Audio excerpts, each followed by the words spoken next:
Biyya Masrii magaalaa Kaayirootti shamarree Oromoo Zaaraa Naasir jedhamtu ajjeechaa gara jabummaa qaama hin beekamneen irratti raawwatameen lubbuun ishee darbee jira. Lammiileen Oromoo kumaatamaan lakkaayaman sababa mootummaa abbaa irree Itoophiyaatiin biyya isaaniirraa baqatanii biyya ollaa jiran gidiraa hanga hin jedhamne keessummeessaa jiraachuun himameera. Faayidaa Iliyaas dabalata qabdi. Lammiileen Oromoo kumaatamaan lakkaayaman sababa mootummaa abbaa irree Itoophiyaatiin qe'ee dhaloota isaanii gadi lakkisuudhaan baqatanii as biyya ollaatti rakkoo fi gidiraa hanga hin jedhamne keessummeessaa jiraachuun beekamaadha. Biyyoonni ollaa baay'inaan ilmaan Oromoo itti baqatan keessaa muraasni maqaan isaanii Suudaan, Liibiyaa, Yemanii fi Keeniyaa akkasumas Masriidha.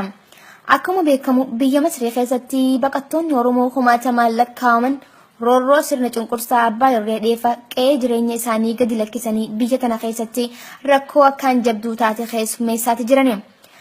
Taateen suukanneessaan tibbana dhageenyes kanuma mirkaneessa.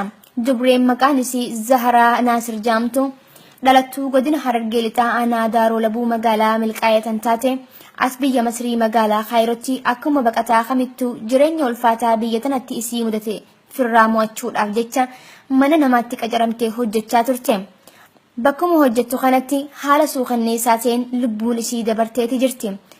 Shamarreen tun qaama kamii fi sababa maaliitiin lubbuun isii akka dabarte wanni beekame tokkollee jiraachuu baatus qaamonni keessa beekan tokko akka odeessanitti gamoo 23 irraa darbamte jechuun gungummiin jettus ni jirti.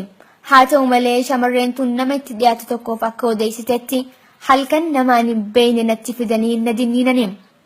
Guyyaas akkasuma mana keessa hoggaan ergamuuf ilaalchi isaan naaf qaban gaarii natti hin fakkaatu jechuun kan odeessiteef hoggaa ta'u. Turtii guyyoota lamaatiin booda sagalee isii dhabeen iyyaafatutti ka'ee jechuun na dubbata namni kun. Haaluma kanaan iyyaafannoon keenya bu'aa bayii hedduu keessa eefa dabarreen booda lubbuu isii argachuu baannus reefki isii hospitaalatti argame. Haalli reefki isii argames haala gaddisiisaa ta'edha. Hospitaala sanillee deemnee haalli ishiin itti as dhufte gaafachuudhaaf yaalii goonus deebii quubsaa ta'e argachuu hin dandeenye. Hojjettoonni hospitaalaa deebisaa quubsaa kennuudhaaf hayyamamoo ta'uu caala qaama poolisaatiin akka reefki isii itti kenname dubbatan. Ta'us garuu hanga ammaatti wanni kana ja'amee beekame tokkollee hin jiru. Kanaanis hin dhaabbanne qaama poolisaa deemuudhaan haala ishiin itti ajjeefamte baruudhaaf yaaliin goones hin milkooyne. Rakkoon ilmaan Oromoo gama lachuutiin mudachaa jirtu waan hedduu garaa nama nyaatudha. Haalli amma deemaa jiru ulfaataa ta'uun wal qabatee labsii hatattamaa mootummaan biyyattii labses dhiheenya kanatti namoota hedduu mana hidhaatti darbachaati jiran.